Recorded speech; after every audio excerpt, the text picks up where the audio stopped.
School விட்டு வர குட்டீஸ்க்கு ஏதாச்சும் ஹெல்த்தியாக ஸ்நாக்ஸ் கொடுக்கணும் அப்படின்னா இதை ட்ரை பண்ணி பாருங்கள். சிம்பிளாக பண்ணிடலாம். டேஸ்ட் வந்து சூப்பராக இருக்கும். இது பண்ணுறதுக்கு நான் இன்றைக்கி 3 ஏலக்கி பழம் எடுத்திருக்கேன். பழத்தை பார்த்துக்கோங்க.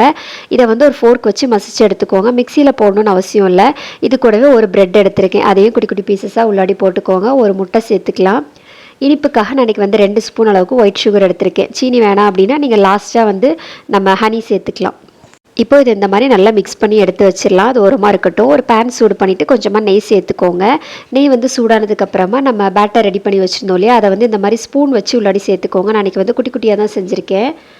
அடுப்பை வந்து ரொம்ப லோ ஃப்ளேமில் வைக்கக்கூடாது. கொஞ்சம் மீடியம் ஃப்ளேமில் வச்சுக்கோங்க. அதுக்கு மேலேயும் கொஞ்சமாக நெய் சேர்த்துக்கலாம். 2 சைடு குக் ஆனதுக்கப்புறமா நம்ம இப்படி திருப்பி போட்டுக்கலாம். முட்டை சேர்த்ததுனால அதை திருப்பி போடுறதுக்குமே ஈஸியாக தான் வரும். 2 சைடு நல்லா சூப்பராக குக் ஆனதுக்கப்புறமா வெளியே எடுத்துடலாம். இதை வந்து நம்ம நார்மலாக பேன் கேக் ஷேப்லேயும் சுட்டு எடுத்துக்கலாம். இதை அப்படியே பிச்சு பார்த்தீங்கன்னா சூப்பர் சாஃப்டாக இருக்கும். டேஸ்ட்டுமே நல்லாயிருக்கும். கிட்ஸ் வந்து கண்டிப்பாக லைக் பண்ணி சாப்பிடுவாங்க. ட்ரை பண்ணி பாருங்கள். பாய்.